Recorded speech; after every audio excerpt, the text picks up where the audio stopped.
Bonjour à toutes et à tous et bienvenue pour ce huitième rendez-vous du biodéchet. Je me présente Paul Panier, je fais partie de l'équipe communication et marketing de chez Green Creative. Je suis accompagné aujourd'hui de ma collègue Lara qui va suivre les questions que vous pouvez poser d'ores et déjà tout au long de ce webinaire dans le chat. Nous avons le plaisir aujourd'hui d'accueillir Laetitia Aubeux, chargée de développement biométhane et chef de marché collectivité pour GRDF. Bonjour Laetitia. Bonjour à tous. Et Jean-Pierre Delaporte, donc président du SDOMOD, le SDOMOD, syndicat de destruction des ordures ménagères de l'Ouest du département de l'Eure. Bonjour Jean-Pierre. Bonjour à tous et à toutes. Nous sommes super heureux de vous recevoir aujourd'hui, de vous avoir avec nous. Et avant de rentrer dans le vif du sujet, j'aimerais dire deux mots sur Green Creative et les rendez-vous du biodéchet. Alors pour ceux qui ne connaîtraient pas, Green Creative est présent depuis plus de 10 ans dans la filière du biodéchet, notamment grâce à son déconditionneur FlexiDry. Et c'est dans ce cadre-là que nous avons décidé de lancer une série de webinaires, les rendez-vous du biodéchet, qui permettent aux professionnels de la filière de se rencontrer, d'échanger et d'apporter leur retour d'expérience. Donc aujourd'hui, en première partie de ce webinaire, nous allons écouter les retours aux expériences justement de Laetitia et Jean-Pierre à propos des scénarios et stratégies qui se présentent lorsqu'on est une collectivité pour valoriser les biodéchets sur son territoire. Puis, dans un second temps, nous répondrons aux questions que vous pouvez poser dans le chat. Alors, n'hésitez pas. Alors, je propose de commencer directement. Et pour une petite mise en contexte, on constate aujourd'hui que la mise en place d'une solution de valorisation des biodéchets sur un territoire, elle peut se résumer en quatre grandes étapes. D'abord, en première étape, la sensibilisation auprès des différents publics et parties prenantes qui vont prendre part au projet. Puis vient la mise en place d'un système de collecte sur le territoire. Ensuite, l'organisation du pré-traitement, de la préparation des biodéchets. Et pour finir, la valorisation de la matière organique issue de cette dernière étape. Donc, première question, et là je vais me tourner vers Laetitia. Parmi les collectivités que vous accompagnez au sein de GRDF, quel type d'initiatives sont les plus pertinentes sur ces quatre grandes étapes? Oui, alors déjà, merci pour l'invitation. Avant de répondre, je vais peut-être rapidement quand même rappeler le rôle de GRDF parce qu'il n'est pas, inné sur la partie gestion de déchets. Donc GRDF, on est d'abord et avant tout distributeur de gaz sur un réseau de près de 200 000 kilomètres que l'on exploite pour le compte des collectivités à qui appartiennent ce réseau, donc ce sont nos autorités concédantes. Et nous sommes une structure à mission de service public. On a un contrat de service public avec l'État, donc on œuvre dans l'intérêt général. Et en tant que distributeur d'énergie gaz, on est engagé dans la transition énergétique. Donc, on doit pouvoir acheminer non plus du gaz naturel fossile, mais du gaz vert. Et ce gaz vert, il est produit aujourd'hui pour la solution la plus mature par méthanisation de nos déchets organiques, majoritairement issus de la filière agricole, mais dont font partie aussi les biodéchets. Et c'est à ce titre que l'on vient accompagner, animer, faciliter le développement de projets de méthanisation sur le territoire dans ce rôle de service public et voilà, dans l'intérêt général. Donc, sur le sujet biodéchets, au même titre que certains peuvent bien nous connaître sur la filière agricole, on essaye effectivement, tant de faire se peut, de fluidifier finalement le passage à l'action vers le tri à la source des biodéchets. Et pour fluidifier ce passage à l'action, c'est essayer de répondre aux côtés des acteurs de la filière à différentes contraintes identifiées que sont toutes les étapes amont de la mobilisation vers la méthanisation des biodéchets. Donc, on a un rôle d'animation, d'information, de catalyseur sur ces sujets-là, et ce qui, effectivement, du coup, justifie un certain nombre d'actions. Voilà, ça c'est un premier point que je voulais prendre le temps de rappeler parce qu'on n'a pas cette compétence déchets comme d'autres acteurs peuvent l'avoir. On essaye juste d'avoir une vision la plus globale possible et puis de faire du lien, de créer du lien et de mettre en avant toutes les interactions possibles pour avancer sur le sujet ensemble. Voilà, donc en termes d'action, du coup, concrète autour de cette proposition de valeur que je viens de vous lister, En fait, on a identifié clairement des enjeux forts pour arriver à mettre en œuvre le tri à la source des biodéchets en faveur de leur valorisation et pour ce qui nous concerne, au profit de la production de gaz vert, donc en méthanisation. Elles sont d'ailleurs communes à plus globalement la valorisation organique autre que la méta, notamment compostage centralisé et compostage de proximité qui sont complémentaires. Il y a bien évidemment, si on reprend le tout début de la chaîne, l'enjeu de la sensibilisation. Donc pour rappel, on parle de tri à la source des biodéchets qui devient obligatoire pour tous au 1er janvier 2024. Et donc, ça va concerner tous les producteurs, de l'acteur économique jusqu'aux citoyens lambda. Ça emmène un certain nombre de compétences, notamment sur la compétence mission de service public. Et une des premières briques auxquelles il faut répondre, c'est de pouvoir faire adhérer au geste de tri l'ensemble des producteurs, que l'on parle d'acteurs économiques ou de citoyens. Donc, faire comprendre ce geste de tri et trier bien pour tout simplement respecter derrière les qualités que l'on vise pour un retour au sol qui qui est finalement la brique incontournable de l'obligation réglementaire. Voilà, puisque on parle de compostage ou de méthanisation, elle ne fait pas de la magie. On ne traitera pas les inertes, les plastiques, les métaux, tout ce qui n'est pas organique. Voilà. Deuxième brique, c'est tout ce qui est pré-collecte et collecte. Comment on arrive à mieux mobiliser avec des outils qui soient adaptés à ces flux. Quand on parle de biodéchets, on parle de flux de nature très diverses. On parle potentiellement de biodéchets de citoyens, l'épluchure de patates, de carottes ou les pots de yaourt qu'on peut jeter, qu'on n'aura pas consommé dans le délai, par exemple. Ça, c'est valable pour les citoyens. Et on peut aussi parler de biodéchets, par exemple, d'industries agroalimentaires qui sont soit résiduels en vrac, soit déconditionnés, en passant par tout ce qui est biodéchets de secteur de la restauration traditionnelle, collective, etc. Donc, il faut avoir des systèmes adaptés de collecte. Quand on parle de tri à la source des biodéchets, on parle de collecte séparée ou de gestion de proximité, et ou d'ailleurs, ça peut être complémentaire. Et quand on parle de collecte séparée, on parle de points d'apport volontaire ou de porte-à-porte, via des camions, bennes qui sont adaptés en conséquence. Donc voilà, ça fait partie des incontournables à mettre en œuvre et d'une spécificité qui va être propre à chaque territoire. Ensuite, on a la brique pré-traitement, préparation, pour les raisons que je vous ai citées en fonction de la nature des flux, déconditionnés, pas déconditionnés, bonne qualité du tri, moins bonne qualité du tri. Et puis, bien sûr, l'objectif de tout ça, de ces étapes amont, c'est derrière de mettre la priorité à la valorisation matière. Il se trouve que la méthanisation permet cette valorisation matière par le retour au sol des digestats et également le point bonus non des moindres par la production d'énergie renouvelable et en l'occurrence gaz vert pour également plus d'énergie renouvelable sur les territoires. Voilà, donc sur cette base-là, constat qu'il faut mettre en place toutes ces étapes amont, on a lancé 2 appels à projets sur les 2 dernières années, un qui visait à identifier toutes les solutions potentiellement d'intérêt à destination des collectivités, des acteurs du déchet à travers une revue des solutions. Paul, tu pourras repartager le lien ou partager tout simplement, qui a réuni 26 solutions sur toutes ces briques, sensibilisation, collecte, pré-traitement, d'un niveau de maturité assez variable. Certaines startups, d'autres entreprises déjà plus engagées, que je vous invite vivement à prendre connaissance si vous ne la connaissez pas déjà, et puis surtout contacter les interlocuteurs de ces startups ou de ces entreprises. Et puis, plus récemment, en 2022, on a lancé un appel à projet de biodéchets à destination des collectivités et qui nous a permis de pouvoir identifier sur les 30 candidats 6 lauréats et sur chacun des briques en fait, que je vous ai citées, Saint-Germain-Boucle-de-Seine et Sitomi, Plohermel Communauté sur la brique sensibilisation, justement en s'appuyant des connaissances en sciences comportementales qui va au-delà du simple flyer lambda et qui cherche justement l'optimisation du geste de tri par une sensibilisation pointée, intelligente en fait, et engagée.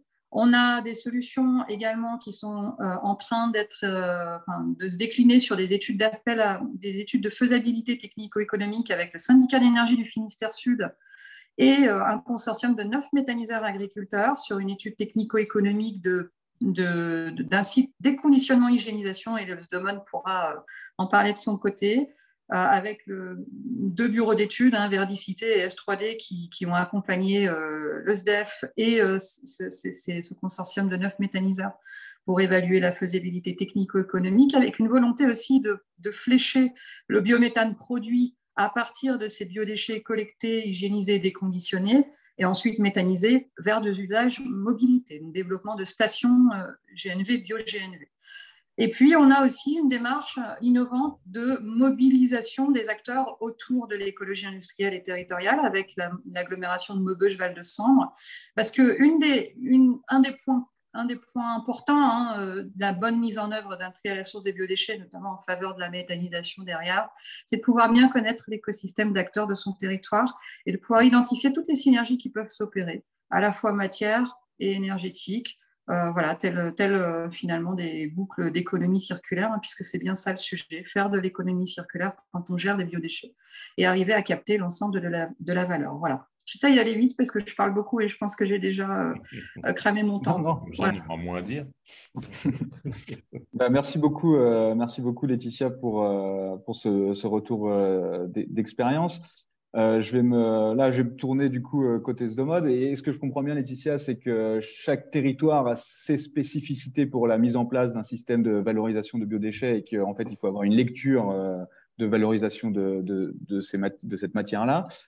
Et du coup, Jean-Pierre, est-ce que vous pouvez nous faire un retour, nous expliquer un peu les choix que le SDOMOD a fait concernant justement ces principales étapes pour valoriser les biodéchets des 6 collectivités que vous représentez? Oui, tout à fait. Donc d'abord, je vais être un peu prétentieux, je vais me présenter personnellement. Je suis un ancien président de chambre d'agriculture. J'étais responsable de la méthanisation sur les 5 départements normands.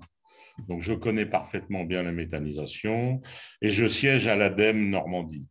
Donc tous les dossiers normands, je les vois passer de méthanisation.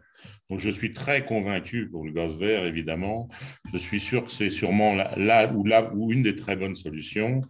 Donc en partant de ça, tous nos collectivités adhérentes veulent travailler sur la tarification incitative. C'est-à-dire qu'il faut qu'on ait des solutions à leur proposer, en l'occurrence, sur les biodéchets, pour qu'ils puissent diminuer leurs poubelles, qu'ils puissent vraiment trier. Donc, ce n'est pas si simple que ça.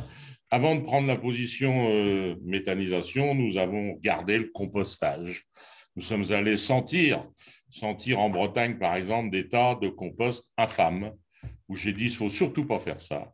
Se composter des produits végétaux, c'est facile. Des produits carnés ou du poisson, c'est une autre affaire. Donc, on s'est dit surtout pas de compostage. Donc, il ne nous restait qu'une solution, c'était la collecte pour faire de la méthanisation. Donc, évidemment, la collecte, c'est un gros problème, mais nos territoires, c'est 170 000 habitants en zone rurale, avec 2-3 bleds qui ont 4, 5, 6 000 habitants, voire 10 000, mais 2 fois rien. On est vraiment des ruraux. Donc, effectivement, il faut organiser la collecte. Alors, donc, on a bien pensé à faire ce que vient d'être dit par notre intervenante précédente, du point d'apport volontaire, d'aller récupérer tous les restes dans nos cantines, dans nos restaurants et tout ça, parce que quand je dis nos cantines, nous, on n'est que des élus. Donc, évidemment, beaucoup d'entre nous ont une cantine ou un EHPAD à se farcir.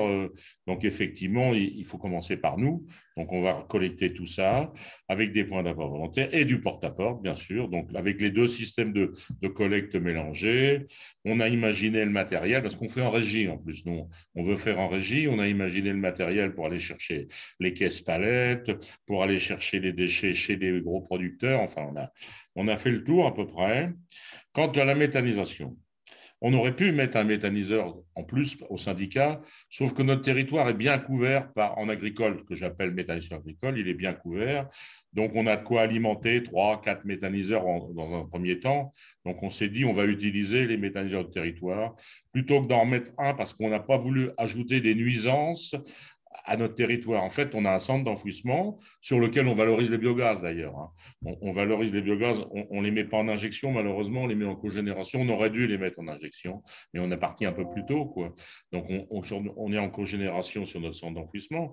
Donc, il y a un peu de nuisance dans les communes voisines. Donc, on n'a pas voulu remettre un méthaniseur là. On se contente d'amener le déconditionneur avec les camions qui vont amener tout ça ici pour ne pas gêner les maires voisins parce que tout ça, c'est très politique. Mais ça fait partie du jeu politique au sens positif. Donc, on va utiliser les méthaniseurs du territoire. J'ai une commission qui a fait le tour des méthaniseurs pour choisir 3 ou 4 méthaniseurs dans le secteur, dont mon vice-président fait partie. Moi, je n'ai pas voulu mouiller parce qu'en ancien président de chambre d'agriculture, vous imaginez que je les connais tous. Et puis, après, ils m'auraient tous tiré la manche. Donc, j'ai préféré rester le plus neutre possible, mais je sais que ça va me retomber dessus. Mais ce n'est pas grave. On est capable de choisir intelligemment dans une commission les 3 les plus intéressants, on va dire ça comme ça. Bon. Donc, voilà où on en est. On est parti vraiment sur… Pourquoi on a pris cet appareil? Ce n'est pas encore ça, vous nous demandez. Ça sera plus tard la question ou je la donne, Vous, vous pouvez répondre tout de suite. Je peux répondre tout de suite. Ben alors, c'est pareil, c'est à une équipe qui est allée faire un tour. Et puis, ils m'ont dit, il faut que tu retournes voir celui-là. Donc, on est allé voir Green Creative parce qu'effectivement, moi, je suis un vrai patriote. Alors, aujourd'hui, on est le 19 juin. Hier, c'était l'appel du général. Donc, moi, je suis un vieux gaulliste. Donc, en 68, j'étais à la contre-manif pour soutenir le général, voyez-vous. Donc, je voulais acheter français. Je voulais acheter le plus près possible de chez nous. Pour nous, on n'est pas très loin de la région parisienne, donc ça nous va bien. Je voulais acheter dans une entreprise qui crée, on a vu quelque chose de bien, quelque chose d'intéressant et qui nous convient bien. Donc, c'est pour ça qu'on a choisi cette entreprise. Bien sûr, on est appel d'offres, il y en avait 3 sur la table, c'est normal, il y avait 3 propositions, mais celle-là, d'abord, elle s'en sort bien financièrement et puis elle m'intéressait personnellement. Donc, je pense qu'on a choisi un bon produit, ça va aller, c'est intéressant parce que tout ça, c'est un ensemble. Mon idée, c'est surtout de ne pas polluer nos sols. Et là, c'est le paysan qui cause. Il n'est pas question de mettre des déchets de plastique ou de polystyrène dans nos terres. On a un voisin qui est un gros producteur de méthane, qui est sur notre territoire d'ailleurs, qui lui a bousillé ses terres pour des générations. Donc ça, il n'est surtout pas question de faire ça. Nous, moi, je voulais tout le contraire. Moi, j'ai dit, on fait quelque chose à condition de ne pas abîmer nos sols. Parce que cette terre, vous savez, ce n'est pas moi qui l'ai inventée, c'est Saint-Exupéry qui a dit qu'on n'héritait pas de nos parents, qu'on l'empruntait à nos enfants. Moi, c'est mes petits-enfants aujourd'hui, mais c'est pareil. On est bien, et c'est très, très important ça. Là, vous parlez de ne pas mettre de digestat pollué dans nos terres. Exactement. Ça, c'est capital. Donc, nous, on avait dit, on veut une machine qui fait très propre. Et on a une machine qui fait très propre. Si ça n'allait pas, on mettrait encore un filtre au bout. Mais je pense qu'on n'aura pas besoin, parce que moi, je veux faire vraiment du bon boulot. Sinon, ce n'est pas la peine. Le retour au sol, c'est l'idéal, à condition de faire du super boulot. Ça, sinon, parce qu'il ne faut pas faire n'importe quoi, parce que c'est grave. Donc, on a choisi cette machine, je pense qu'on a des partenaires. Moi, je m'y connais un peu en mécanique, j'ai bien vu comment c'était fabriqué et tout. C'est vraiment un produit qui nous a donné confiance, avec un système tout à fait original, je pense, qui est différent des autres. Donc, c'est un bon système, je crois. Et puis, on est aujourd'hui en plein dedans. On vient d'appeler, là, il y a 5 minutes, le gars qui monte le hangar et tout, parce qu'il faut qu'on avance. C'est clair. Donc, nous, on fait en régie. J'ai un directeur qui n'a pas peur de grand-chose. Donc, on fonce dans le tas, quoi. Mais il faut absolument qu'on valorise ces biogaz parce que c'est une énergie renouvelable très importante aujourd'hui. Vous savez, demain, l'ADEME me dit qu'il ne faut pas acheter de camions diesel. Bon, on a été bien financé par l'ADEME et par la région sur notre projet, mais parce qu'on est un peu précurseur en Normandie, mais sauf qu'il va bien falloir ou on y met du gaz ou on y met de l'hydrogène. Mais l'hydrogène, ce n'est pas prêt. Ça sera peut-être une solution, mais aujourd'hui, le gaz, c'est une solution. Donc, je pense qu'il faut qu'on fasse la boucle et avoir du gaz local chez nous avec des endroits pour faire le plein, c'est quand même pas idiot, quoi. Donc, ça fait partie des choses qu'on pense raisonnables. Donc, tout ça, c'est un ensemble. Quand on parle d'économie circulaire, on est en plein dedans. On est en plein dedans. On évite les transports, inutiles. Moi, je les appelle inutiles parce que c'est aujourd'hui un peu le problème. Même si Mme Borne a dit cette semaine que les vaches polluaient plus que les voitures sur le périph', je pense qu'elle a tort. Mais je pense qu'elle a tort. Mais je me permets de le dire parce que ça m'a profondément mis en colère. Donc, voilà où on en est. On a un projet qui avance bien. pense qu'il est raisonné. On peut éventuellement, ce qu'on est en train de faire avec vous, on fera sûrement, comme on a l'habitude de le faire, de faire visiter notre process à d'autres, hein, parce que c'est important d'être contagieux. La région, nous, on connaît bien le président de la région Normandie, c'est moi qui fais ses poubelles. Donc, on connaît bien Morin, on connaît bien l'ADEME. Donc, ces gens-là nous ont dit, il faut que vous soyez devant, il faut montrer l'exemple, parce que c'est une bonne solution. Et j'en suis intimement, on en est tous intimement convaincus. Donc, on va y aller, il n'y a pas de problème. Hein. C'est bon. Pour nous, c'est bon. Top. Merci beaucoup pour tous ces éléments et ces précisions. Laetitia, je me tourne vers vous rapidement. Vous aviez parlé de cette revue des solutions innovantes pour la valorisation et la production de biogaz. Est-ce que vous avez d'autres outils en tête qu'on pourrait mettre et envoyer aux personnes qui nous écoutent à disposition pour les personnes qui souhaiteraient, les collectivités aujourd'hui qui souhaiteraient justement se lancer et prendre à bras-le-corps ce sujet? Oui, alors je pense que les premiers outils, sans doute les plus efficaces, c'est d'aller chercher effectivement ce qui peut être fait déjà et ce qui est éprouvé par d'autres sur d'autres territoires. Il faut effectivement que ce soit contagieux et nous, dans les actions qu'on mène, notamment à travers les AAP, hein, l'objectif, c'est de pouvoir diffuser largement la connaissance qu'on arrive à acquérir en accompagnant différentes typologies de projets pour les mettre à disposition de tout le monde et que finalement chacun puisse aller récupérer ce qui peut faire sens à l'échelle de leur territoire et selon la spécificité de leur territoire. Donc, je pense que ça passe en premier lieu par là. Et puis, il faut avoir cette démarche un peu systématique dans le lancement d'une réflexion. En tout cas, c'est comme ça, moi, que je le perçois hein, à mon niveau. C'est de pouvoir identifier les acteurs potentiellement mobilisables sur ce sujet-là, du tri à la source des biodéchets de son territoire. Donc, faire un screening de l'écosystème qui existe aujourd'hui sur son territoire. Certaines compétences sont plutôt à l'échelle nationale, sur un rayonnement géographique beaucoup plus large, d'autres vont être très locales. C'est un prérequis pour pouvoir avancer dans la réflexion en se disant voilà, quelles sont les structures qui existent sur mon territoire. Le SDOMOD l'a très très bien dit, il faut diagnostiquer son territoire préalablement. Et là, c'est important aussi de s'appuyer de ceux qui peuvent vous aider. Hein. Les bureaux d'études, par exemple, sont là pour ça. Ils font ça tous les jours. Alors, je sais que voilà, quand on parle de biodéchets, on parle essentiellement de biodéchets à compétences services publics. Hein. Donc, ça suppose forcément des pas de temps, commandes publiques, etc. Donc, face aux objectifs de délai, on se rallonge un peu, mais ça fait partie des choses incontournables. Voilà, les bureaux d'études. Et puis, voilà, encore une fois, identifier les acteurs qui peuvent vous faire des propositions pertinentes, éprouvées, avec des REX, aller visiter les sites. Ça, c'est les premiers outils pour moi. Ensuite, évidemment, il y a tout un tas de guides. Alors, il faut s'y retrouver dans les guides. Hein. Clairement, il y en a beaucoup. Il y a énormément d'outils. Et c'est ça qui est assez paradoxal, c'est qu'il y a énormément d'outils poussés par l'ADEME. Nous-mêmes, hein, on a fait un guide du tri à la source des biodéchets jusqu'à la méthanisation avec l'appui de l'Association des intercommunalités de France et puis également Ambition Biogaz 2023, qui est le consortium de développement de la méthanisation sur Auvergne-Rhône-Alpes, aux côtés de l'ADEME, etc. Que je vous invite vraiment à prendre connaissance. Ce n'est pas pour dire que c'est le meilleur, mais c'est surtout que justement on essaie de capitaliser sur tous les guides possibles et inimaginables et essayer de faire quelque chose qui puisse être assez synthétique et clair. Voilà, donc, allez voir aussi l'étude CME, hein, la dernière. Elle ne fait pas beaucoup parler d'elle, mais elle est très intéressante sur tout ce qui est coût de gestion du tri à la source des biodéchets et de leur valorisation par collecte séparée. Hein. Ça vous donne des ordres d'idées de coûts par typologie de territoire, mix urbain, mix urbain-rural, dense urbain, etc. Évidemment, ce n'est pas à prendre pour argent comptant, mais ça vous positionne.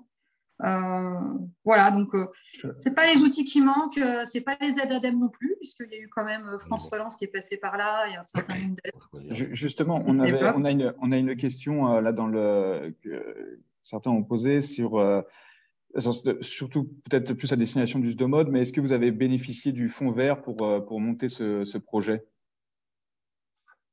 Je pense, Laetitia, quand vous parliez de France Relance, c'était notamment vis-à-vis du fonds vert. Oui, alors ça s'est retranscrit en fonds vert. Je ne sais pas si c'est le pacte, enfin je laisse le SDOMOD répondre.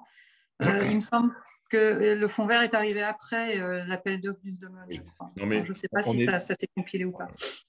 On est les premiers en Normandie à avoir lancé ça.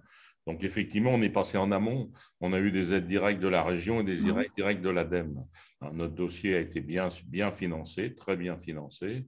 Donc, effectivement, il faut qu'on serve un peu de modèle. Mais vous avez dit quelque chose d'important, madame. Vous avez parlé de bureau d'études.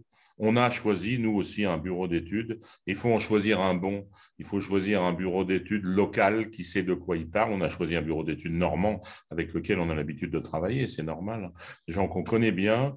Et il faut faire un bon diagnostic du territoire. C'est difficile d'estimer les volumes potentiels. Mais nous, on l'a fait de notre côté, eux, ils l'ont fait du leur, on est arrivé à peu près au même chiffre. Donc, ça prouve quelque part, on a fait beaucoup d'études sur le gaspillage alimentaire dans les établissements scolaires, dans les EHPAD et tout ça. On a des chiffres un peu effarants. Vous savez que dans un EHPAD, on dit un EHPAD, 60 à 70% de la nourriture est jetée. De la ration donnée aux anciens est jetée. C'est effarant, hein. Pour moi, le paysan, je suis pour la création de repas avec des produits locaux, bien entendu, vous en doutez. Mais quelque part, alors c'est grave qu'on jette tant de nourriture, mais c'est encore plus grave de la mettre dans les déchets avec le reste, de ne pas pouvoir les valoriser, quoi. Donc, effectivement, on fait tout pour diminuer cette quantité de déchets, hein. Dans les cantines, c'est 30 à 35% de déchets dans les cantines de mes petits-enfants, en l'occurrence, hein. Donc, on fait du boulot là-dessus parce qu'il faut toujours se battre contre le gaspillage alimentaire, bien sûr, en parallèle, mais il faut valoriser au mieux tout ce qui sera jeté parce que malheureusement, même si on fait des gros efforts, il y en aura toujours une partie importante de jeté, hein. Vous savez, quand on voit à l'arrière des restaurants ce qui est jeté, nous, on a fait des études sur le terrain, il y a de quoi faire du méthane, hein, vous savez, il n'y a pas de problème, hein. Donc, effectivement, nous, on est à fond pour les énergies renouvelables. Vous voyez, sur notre centre d'enfouissement qui fait 30 hectares, on va mettre 7 hectares de photovoltaïque. Vous voyez, on est hors du méthane, mais on est quand même pour l'énergie renouvelable. Sur ces terres-là, on n'y refera pas de blé ou du maïs demain. Donc, on est à fond pour les énergies renouvelables. On valorise déjà le méthane de nos casiers. Donc, je crois que pour nous élus, il est important vis-à-vis des générations à venir qu'on fasse le job. Et je crois que le job, on essaie dans le syndicat, modeste syndicat, de le faire au mieux parce que c'est important. Et j'espère qu'il y a des élus qui m'écoutent ou qui m'entendent, qu'il n'y a pas que des techniciens, mais les techniciens, ils peuvent être très porteurs. Nous, on a des techniciens chez nous qui sont très porteurs, hein. Mais c'est notre avenir qu'on joue, hein, parce que c'est l'avenir de nos enfants. Et je crois que ce gaspillage, on doit l'arrêter, ce gaspillage. On doit le valoriser au mieux. Et le méthane, évidemment, il tombe en plein parce que depuis que Poutine a fait l'imbécile, il faut qu'on trouve d'autres solutions, hein, mais quelque part, il fallait qu'on les trouve quand même. Il fallait qu'on les trouve quand même. Et on est à fond dedans. Moi, je vous dis, je connais bien la méthanisation agricole, parfaitement bien. Et c'est quelque chose de très, très important. Et du coup, Jean-Pierre, vous parlez vous espérez que d'autres élus nous entendent aujourd'hui. Oui. Comment vous voyez, vous, l'entraide entre les collectivités sur ces sujets-là? Vous avez un positionnement presque de pionnier, peut-être d'avoir pris ce sujet bien en amont, en tout cas, de la législation qui arrive. Qu'est-ce que vous voyez? Qu'est-ce que vous avez qu'est-ce que vous avez aussi envie de conseils à donner? J'ai un message très facile à leur faire passer. Allez-y. Parce que moi, je rencontre évidemment les élus d'autres collectivités, d'autres syndicats et même voire d'autres départements, hein, et même d'autres régions. Il y en a qui croient qu'on va pouvoir composter ça. C'est absolument impossible de composter des biodéchets quand il y a de la viande ou du poisson dedans. C'est infaisable. Le compostage, c'est bien avec des produits végétaux, à condition qu'il y ait des jardiniers pour utiliser le compost, parce qu'il y a de moins en moins de gens qui font de jardin, hein. Donc, moi, je pense que c'est un leurre. Alors, pourquoi les élus mettent ça en avant? Parce qu'ils ont peur de faire ce que nous, on est en train de faire. Ils ont peur d'organiser, parce que ce n'est pas simple, hein. Ils ont peur d'organiser la collecte. Ils ont peur que ça coûte cher, hein. Ils ont peur de confier ça, allez, je vais ne pas avoir peur, de confier ça à des gros qui s'appellent Suez ou Veolia, qui, eux, effectivement, vont demander des sous. hein. Sauf que nous, on le fait en interne et on sait combien que ça va nous coûter par habitant, à 1 € près, hein. On sait combien que... Donc, on a fait les calculs, on est allé jusqu'au bout. Parce que pour convaincre mes collègues élus, il faut aller jusqu'au bout. Parce que les sous, ça compte quand même aujourd'hui dans les collectivités. Ça ne devient pas simple de gérer. Moi, j'étais 25 ans maire de Montblaine. Maintenant, je fais les poubelles, c'est mieux. Mais je vous garantis que ce n'est pas facile aujourd'hui de gérer une collectivité. C'est très compliqué. Donc, il faut aller au bout, mais il faut être réaliste. Il ne faut pas rêver en disant on va composter. Non, ce n'est pas possible. À chaque fois que je fais une réunion en public, que ce soit à Caen ou ailleurs, je dis clairement, vous ne pourrez pas à long terme composter des déchets avec de la viande dedans. Ce n'est pas possible. On amène les nuisibles, on amène les odeurs. C'est pas possible. Donc, il faut la seule vraie solution pour des produits carnés ou poissons, c'est tout simplement la méthanisation. Il n'y en a pas d'autre, il n'y en a qu'une. C'est la seule qui peut marcher bien, durablement, et qui va permettre d'avoir un retour au sol raisonnable et intelligent. Le reste, c'est un peu du bourrage de crâne, c'est repousser l'échéance demain. Moi, je suis un vieil élu, donc vous savez, ça fait plus de 45 ans que je suis un élu, donc j'ai du métier. Mais des fois, il faut accepter de prendre les dossiers à bras-le-corps, hein, et de faire face aux difficultés. Alors, c'est vrai que ce n'est pas simple. N'empêche qu'on n'a pas le choix. Nous, toutes nos collectivités vont adhérer à la tarification incitative. C'est-à-dire que l'objectif, c'est de diminuer le volume des poubelles de 30-40%, hein, c'est clair, hein, en travaillant mieux. Mais si on n'a pas de solution pour les biodéchets, ils ne vont pas y arriver. Ils ne vont pas y arriver parce que c'est clair que l'enjeu est gros, hein. Depuis que l'État a décidé d'augmenter la TGAP d'une façon considérable, nous, on connaît bien parce qu'on gère un centre d'enfouissement. Donc, on connaît la flambée de la TGAP, hein. On la vit au quotidien, hein. Donc, effectivement, il faut qu'on ait des bonnes solutions. Alors, c'est vrai que c'est embêtant, il faut y aller. Tous mes collègues de Normands ou autres, ils regardent, ils disent ah, ben, vous êtes gonflés. Ben oui, mais on est gonflés, mais il faut y aller, hein. Si on n'y va pas, on ne fait pas notre job d'élu. Il y en a d'autres qui iront à notre place et qui nous prendront des sous pour le faire, bien sûr. J'en ai cité 2 tout à l'heure. J'en ai cité 2 parce que c'est les 2 plus gros, mais il y en a d'autres. Eux, ils vont faire du pognon. Ils vont faire du fric avec ça. Hein, bon, mais moi, ils seraient en face d'eux. On bosse avec eux, nous, sur d'autres marchés. C'est pour ça que je ne me gêne pas pour leur dire. On bosse avec eux, forcément, c'est normal. Hein, dans les marchés publics, on rencontre ces gros faiseurs. Et moi, je leur dis en face, je dis les gars, attendez, chacun son job. Hein. Super. Alors, ma question de est-ce que vous avez un conseil, là au moins un conseil simple et très clair. Merci beaucoup. J'en profite pour dire aux gens s'ils veulent poser des questions, allez-y dans l'onglet questions et réponses. Et je vois qu'on en a une qui vient d'arriver. Qu'avez-vous prévu pour la pédagogie auprès des habitants pour éviter des erreurs importantes? Alors, on a un service communication. Vous savez, pendant le Covid, moi, je vais vous dire un truc qui m'a vraiment scotché. On a fait avec vous, comme on fait aujourd'hui, comment dirais-je, de la visio, hein, beaucoup de visio, parce que c'est bien, ouais. On y croit. Et on a discuté avec des élus de l'Est du département de l'Est de la France. Dans l'Est de la France, oui. Oui. Ils nous ont dit, moi ça m'a scotché, rien que par la communication, rien d'autre, ils avaient diminué la poubelle de 45%. Rien qu'en communiquant. Donc tout de suite, on s'est dit, il faut faire quelque chose.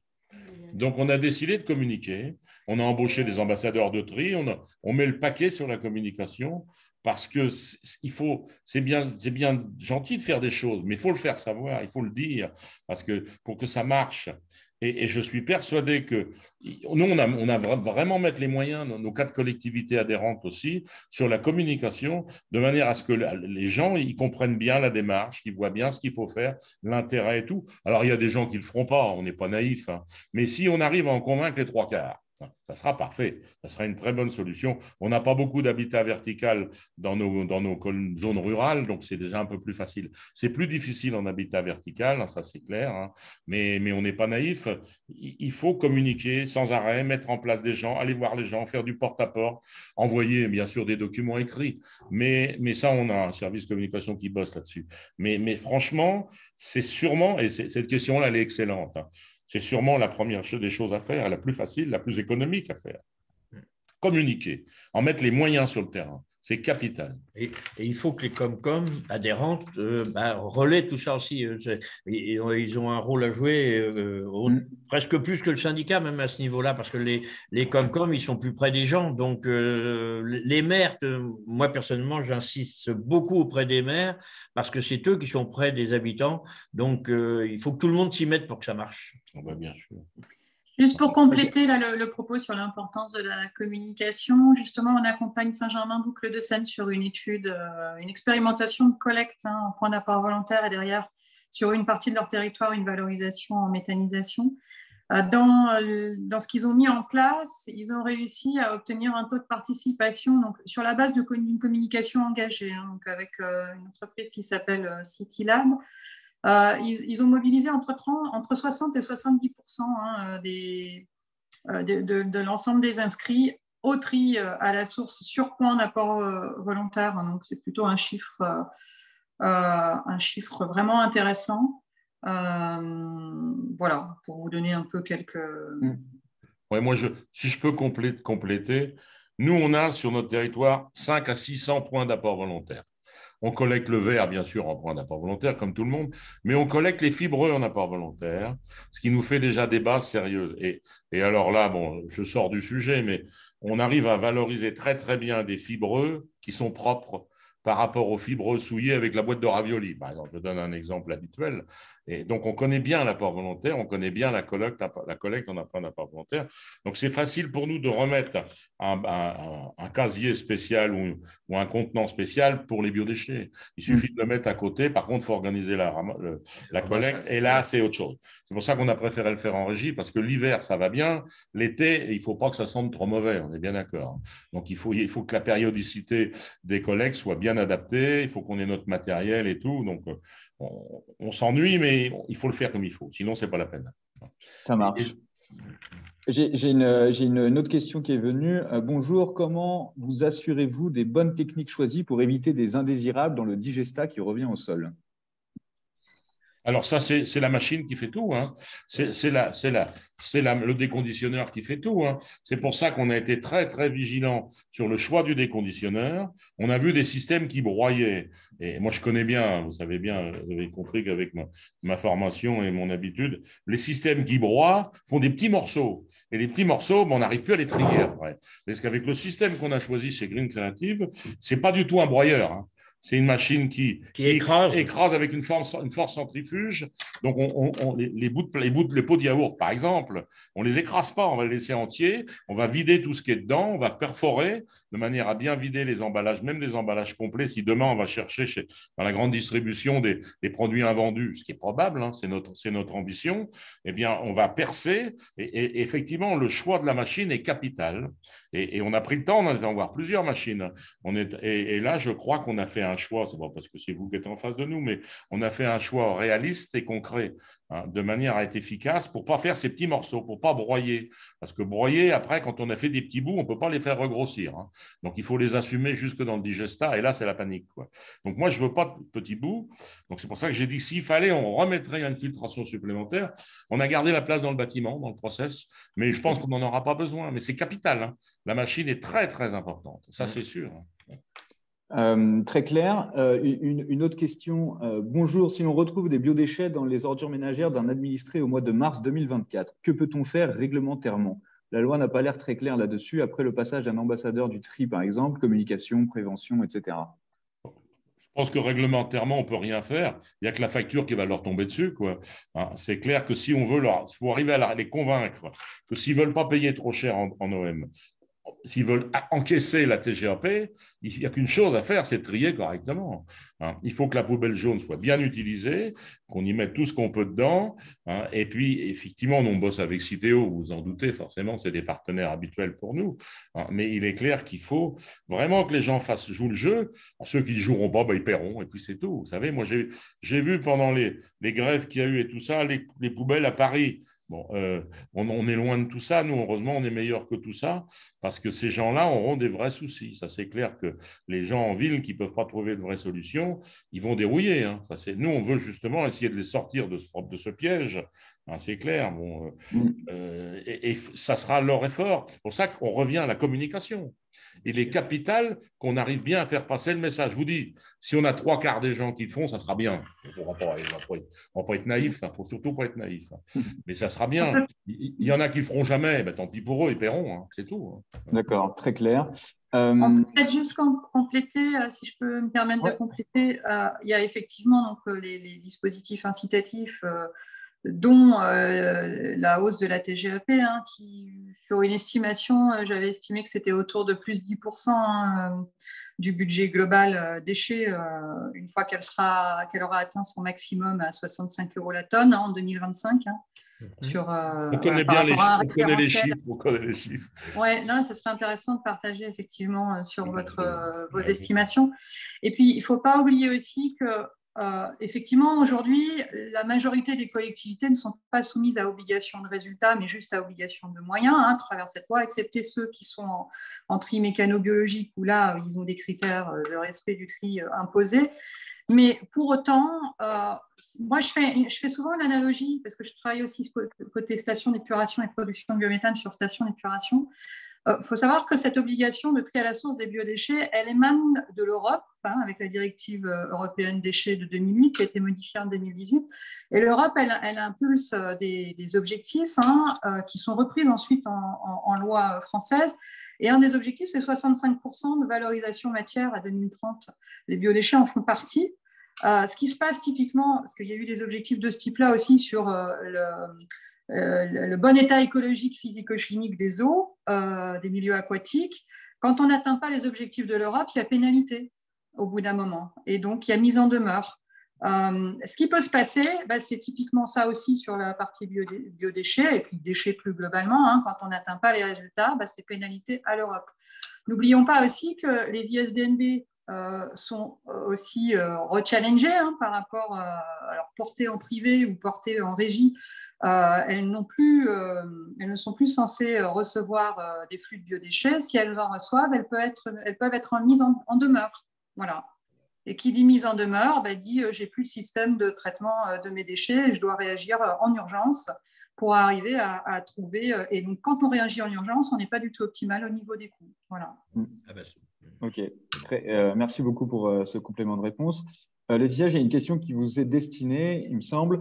Quelle méthodologie pour la sensibilisation sur la communauté d'agglomération de Saint-Germain, Boucle de Seine, porte à porte sur tout le territoire? Quel montant pour cette prestation de sensibilisation en termes d'euros montant par foyer? Je ne sais pas si vous avez cette information. Alors, en euros par foyer, je ne saurais pas vous dire. Nous, on contribue à hauteur de 30 000 € sur cette étude, mais qui est plus sur un budget global. Alors, je ne voudrais pas vous dire de bêtises, mais on est facile, il me semble, autour des 100 000 € sur un an d'expérimentation.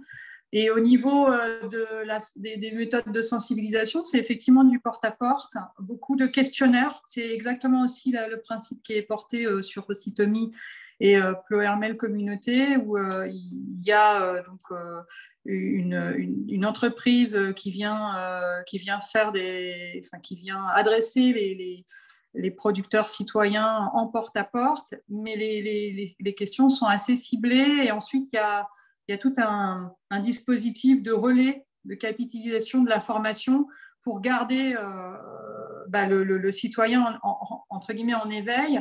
Et c'est pas d'ailleurs l'exercice, il n'est pas fait d'ailleurs uniquement sur le flux de biodéchets, il est fait au global sur le flux de déchets, parce qu'il y a d'autres flux qui sont à bien sûr valoriser. Et donc voilà, a priori ça porte ses fruits. Bon, là sur Ocitomi, Plohermel Communauté, on verra les résultats concrets. On est quand même sur un territoire un peu atypique parce qu'il y a pas mal de personnes âgées. On est plutôt sur une zone mixte urbain-rural, mais en zone touristique aussi. Donc, beaucoup de personnes âgées et puis pas mal de résidences secondaires. Pour autant, donc c'est E3D Environnement qui accompagne.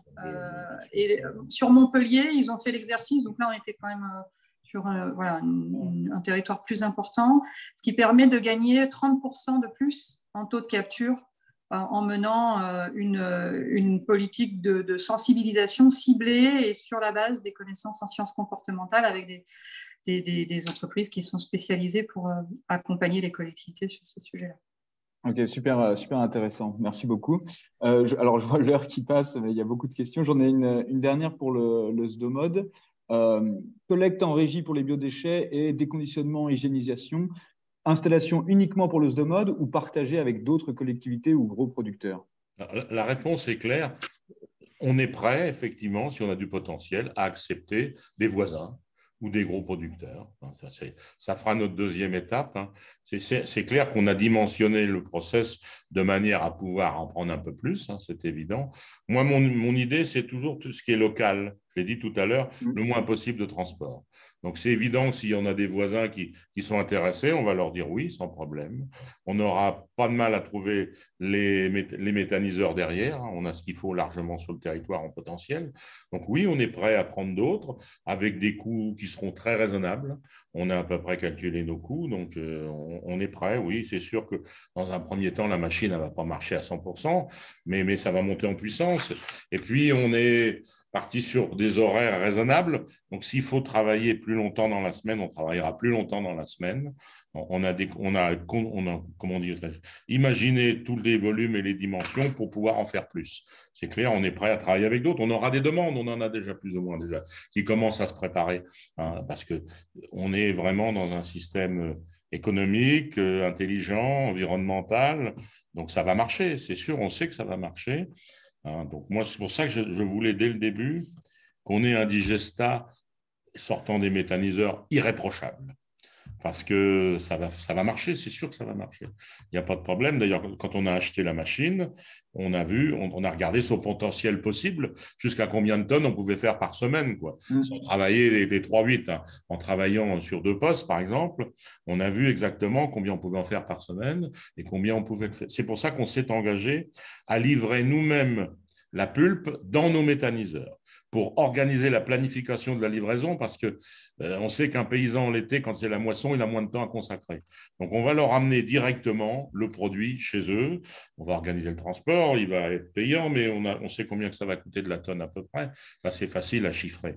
Alors, donc, justement, je me permets de vous interrompre parce que j'ai une dernière question sur celui-là. Dans votre cas particulier, est-ce que les biodéchets triés qui vont au méthaniseur restent un coût ou une recette pour la collectivité productrice? Alors, je vais vous répondre d'une façon très franche. On pensait que ça serait un coût, et en fait, on a des propositions qui font que ça va être une recette. La qualité du produit que vous nous avez fait voir là-bas, quand on est allé voir votre machine là-bas en banlieue parisienne, moi j'ai été scotché par la qualité du produit. Et quand on a annoncé ça à nos copains paysans, nous on est prêt à y mettre tant. Je ne vais pas vous dire le prix parce que faut que ça passe en marché de public, donc je n'ai pas le droit de vous le dire aujourd'hui. Mais ça va être une recette. On sait que le coût du transport va être entre 8 et 10 euros. Entre 8 et 10 euros la tonne, à peu près, ça on peut le dire, ça ce n'est pas un secret, et on sait qu'on va toucher plus que ça. Donc ça va être une recette qu'on n'avait pas calculée d'ailleurs. Dans notre projet, on n'avait pas compté de recette, on avait compté que ça serait blanc. En fait, ça va être une petite recette. Alors, je vous dirai plus tard, mais aujourd'hui, je n'ai pas le droit de vous le dire. Mais ça va être une recette pas négligeable quand même. Pas négligeable quand même. Bon, alors après, mais ça, le transport, on le fera probablement pas en régie parce que ça demande l'achat d'une grosse citerne et tout. On le fera sûrement en prestation de service avec des voisins. On a plusieurs entreprises locales qui sont équipées de ce genre de matériel. Donc, on le fera. Mais ça, on sait combien ça va nous coûter. Ça, par contre, on a lancé des essais, des contacts. On sait à peu près. Ça va être une recette, effectivement, qu'on n'avait pas compté. Top. C'est une bonne nouvelle. Merci beaucoup pour la transparence de votre réponse. Laetitia, vous vouliez rajouter quelque chose ou... Oui, peut-être préciser, je pense à moi, ainsi qu'à l'ensemble de l'Assemblée, sur quel tonnage on est annuel là, sur ce projet et ça couvre finalement combien d'habitants du territoire. Notre projet 170 000 habitants, c'est 40% du département de l'Eure à quelque chose près. Et puis, plus alors quand je dis habitants, les cantines, tout compris. Et on va aller chercher dans les grandes distributions, par exemple, qui vont vouloir bosser avec nous en plus, quoi. Ça, il y en a qui viendront, il y en a qui ne viendront pas. Mais je pense qu'avec le prix qu'on va pratiquer, la qualité du travail qu'on va faire, il y en a qui vont revenir.